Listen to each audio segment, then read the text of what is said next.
और रोते रोते रोते महाराज जब आंखें भर आई गौरी की, तभी द्वार पर गेट बजा महाराज उनका, जब फाटक बजा और खुलवाया गया, फाटक खोला और तभी फाटक खोलते देखा तो गौरी के माता और पिता सन्निकट सामने ही खड़े थे।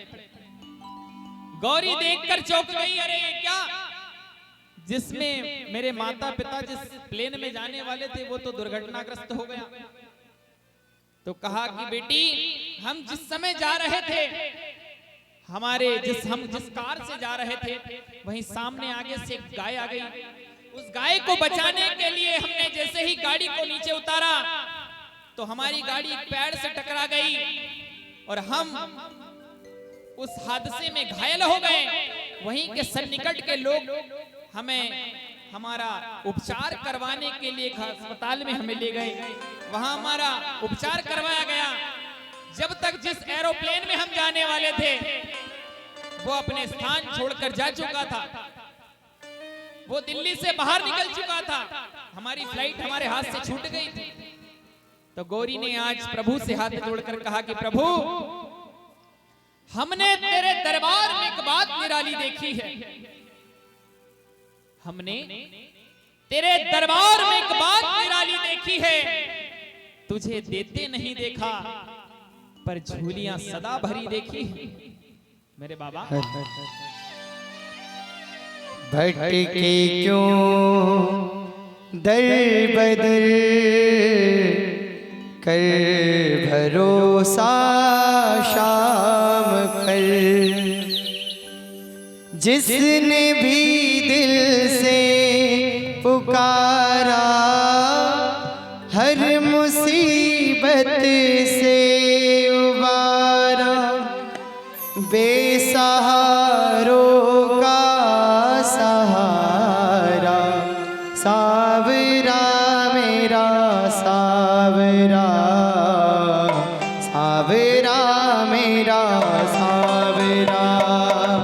भटके क्यों दर बदर कर भरोसा शाम पर, भटके क्यों दर बदर कर भरोसा शाम पर, जिसने भी दिल से पुकारा हर मुसीबत से उबारा, बेसहारों का सहारा, सावरा मेरा सावरा, सावरा मेरा सावरा।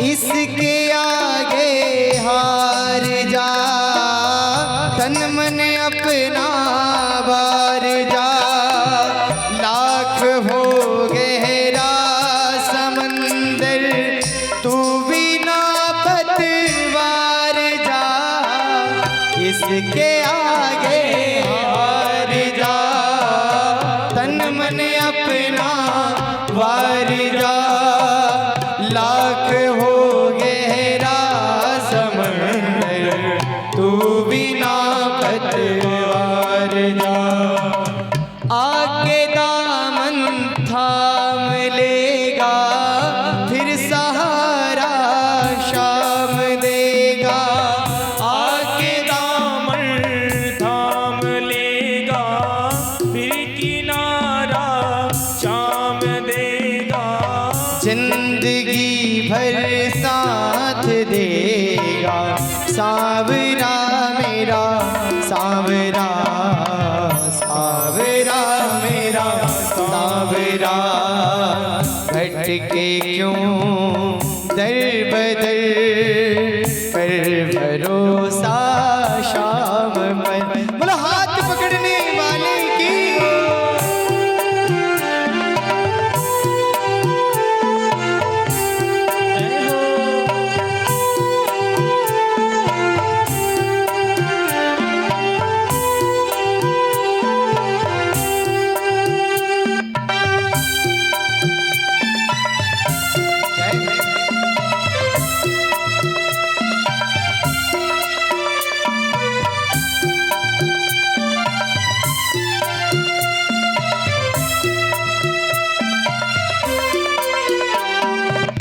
आत्मबल मिल जाएगा, फिर न तू घबराएगा।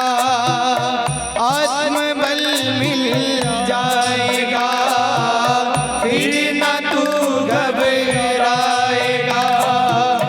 दूर हो मंजिल भले ही रास्ता मिल जाएगा। आत्मबल जाएगा, फिर न तू घबराएगा। दूर हो मंजिल भले ही रास्ता मिल जाएगा। हौसला तुझको मिलेगा, आंधी में दीपक जलेगा। साथ में हरदम चलेगा सांवरा मेरा सांवरा, सांवरा मेरा सांवरा। भटके क्यों दर बदर, कर भरोसा शाम। बोले श्याम प्यारे की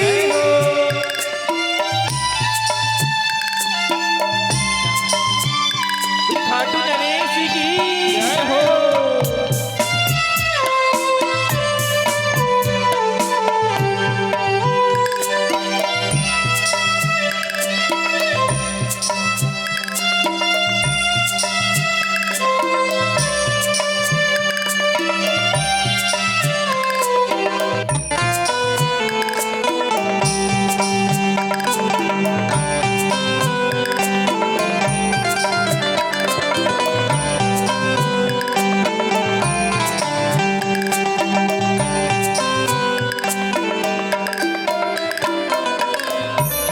बहुत चंचल ये मन, फिर भी कर थोड़ा भजन।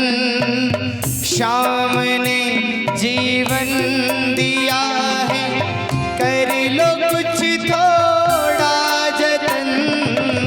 हे बहुत चंचल ये मन, फिर भी कर थोड़ा भजन। श्याम ने जीवन दिया है, कुछ तो कर ले तू जतन। कर न साइस जाम का, बस हरि गुण गान का।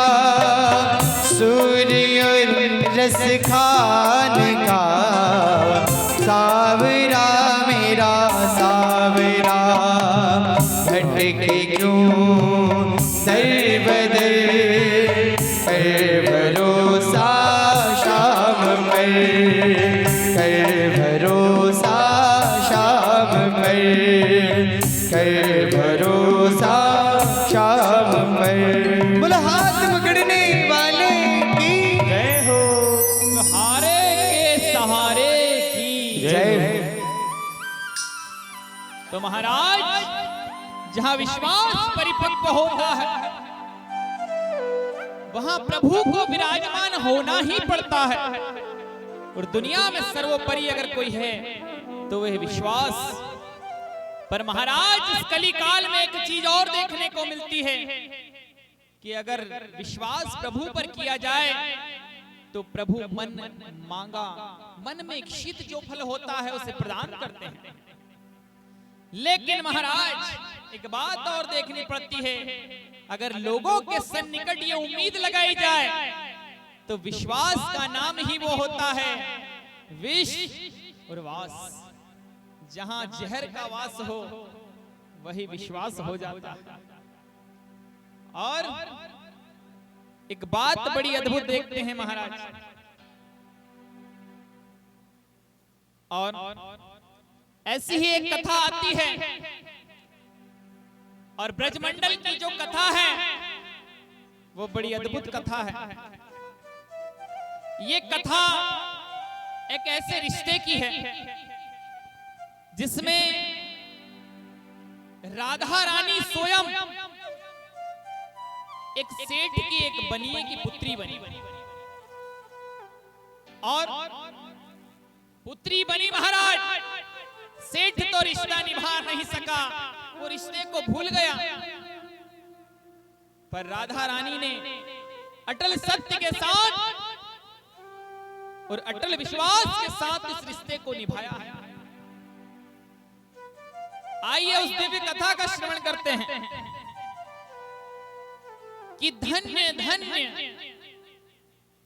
महाराज, ये संत वृंदावन के जो हुए हैं उन्होंने बड़ी अद्भुत कथा लिखी है कि जो ये कथा है ये कथा नहीं है, ये वास्तविक करण है, ये वास्तविकता है कि महाराज, और वास्तविक कड़ियां ही हमें जीवन की अनंत कड़ियों से जोड़ती हैं।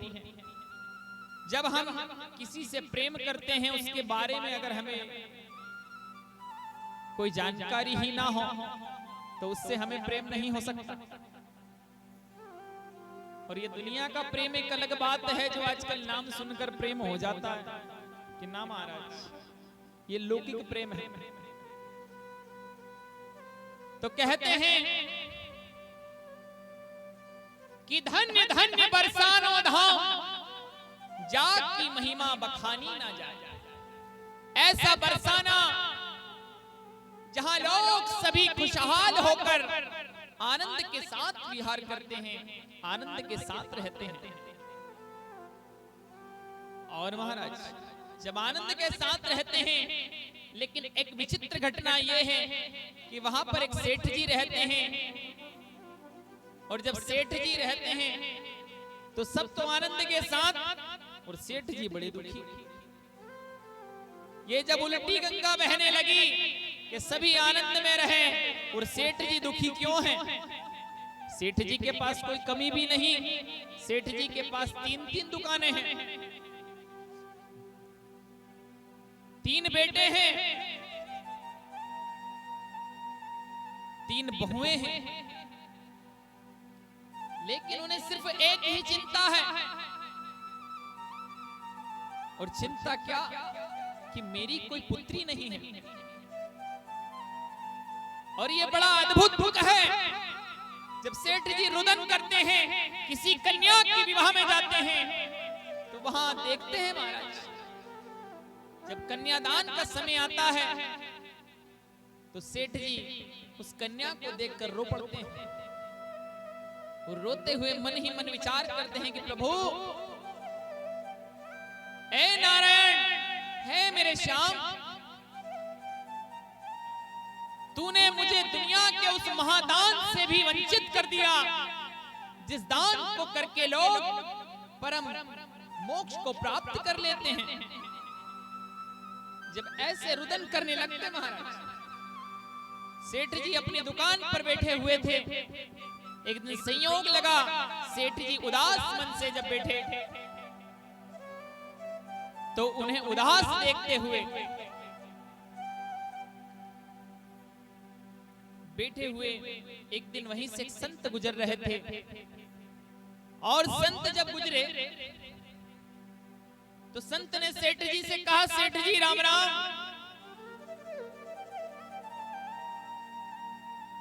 सेठ जी ने कहा, राम राम भैया। संत ने पूछा, सेठ जी इतने दुखी क्यों हो? कोई दुख का कारण तो बताओ।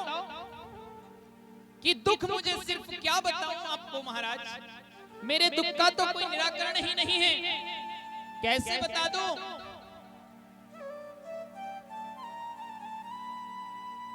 कि आप बताइए तो दुख क्या है। कहा महात्मन, मुझे सिर्फ एक दुख है कि मेरी कोई बेटी नहीं है। अरे मुझे, मेरे पास अपार संपदा है, धन है, दौलत है, 3 बेटे हैं, बहुएं हैं, मुझे सिर्फ एक बात का दुख है कि मेरी कोई बेटी नहीं है।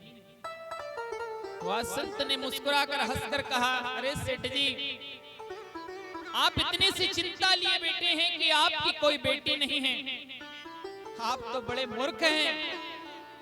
कहा महात्मन बताइए क्यों?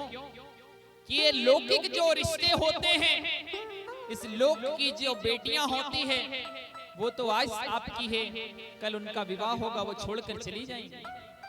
लेकिन जो आपके ब्रज मंडल में महाराज, आपके यहाँ स्वयं राधा रानी विराजमान है।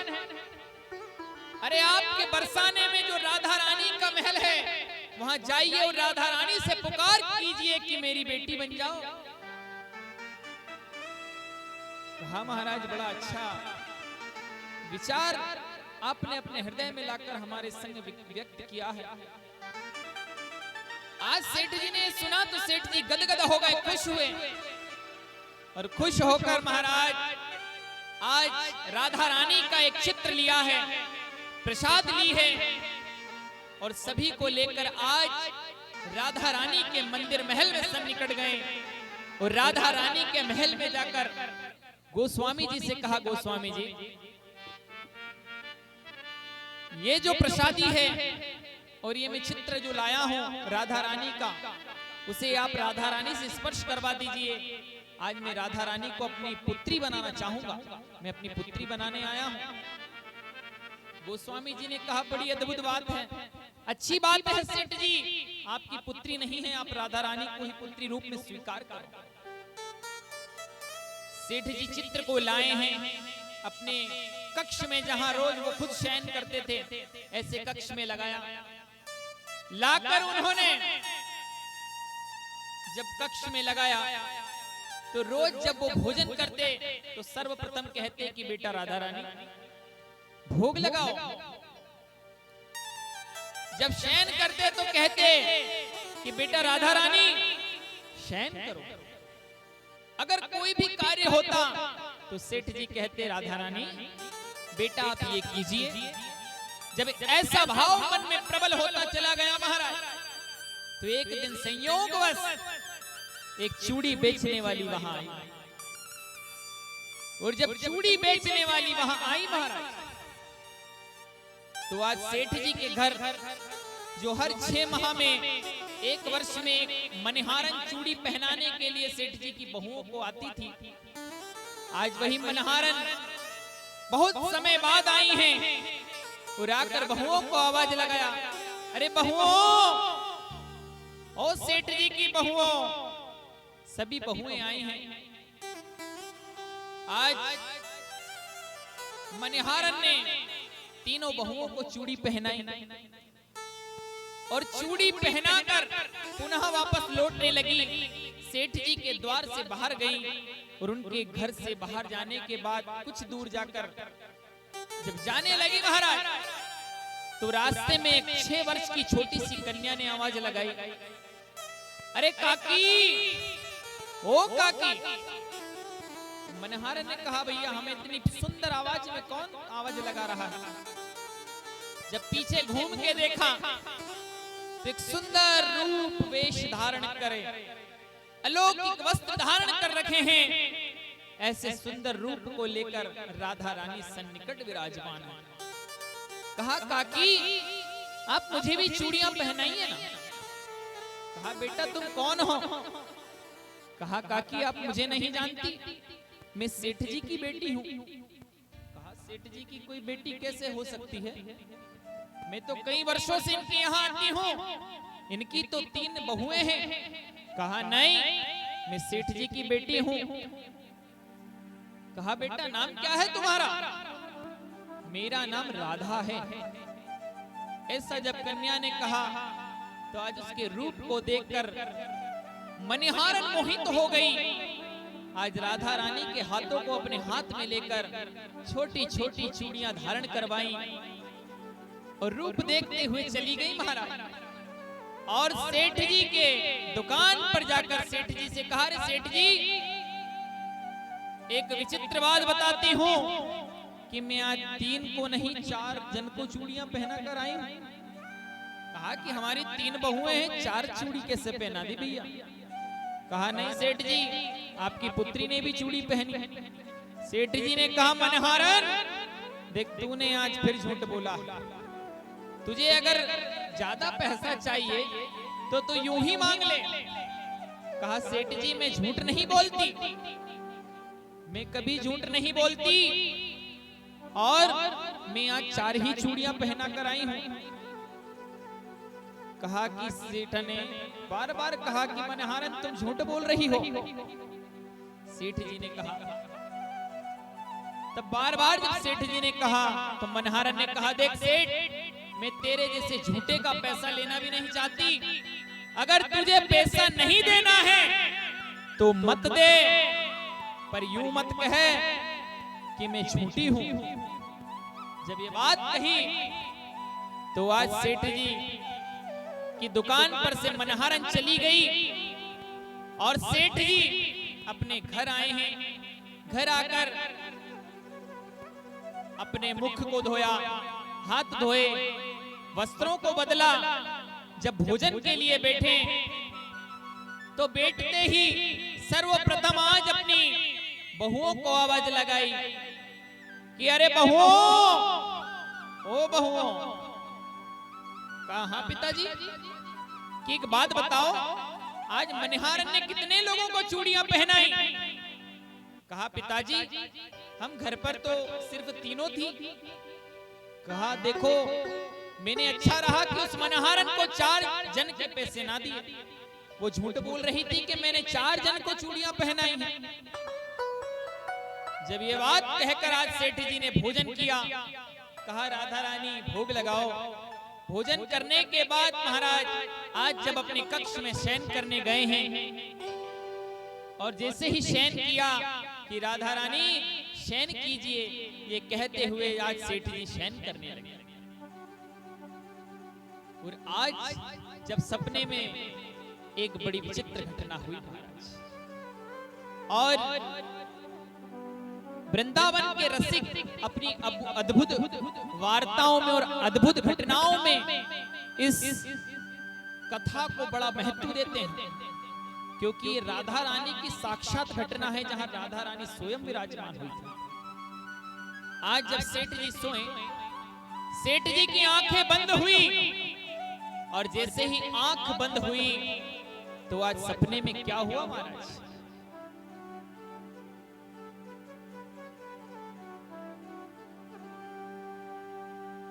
कि सपने में प्रकट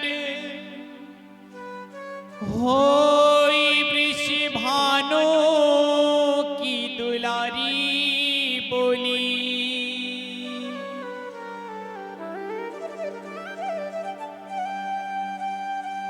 कि सपने में प्रकट वृषभानु की दुलारी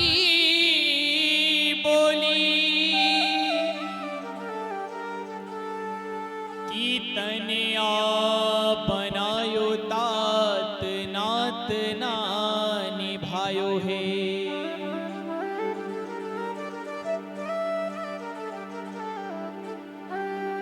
पिताजी आज सेठ जी के सपने में प्रकट होकर कहा, पिताजी आपने रिश्ता तो बना लिया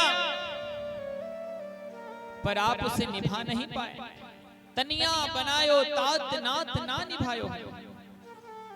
पिताजी मैंने तो अपने पिता का घर समझकर यहाँ चूड़ियां पहनी थी, और आप मुझे अपनी पुत्री नहीं मानते क्या?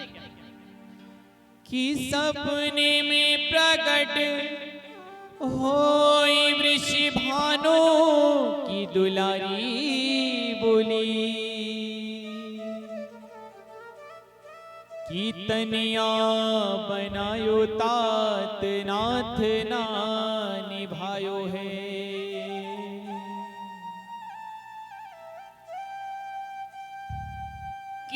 चूड़ी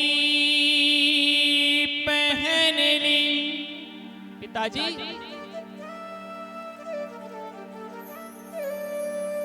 की चूड़ी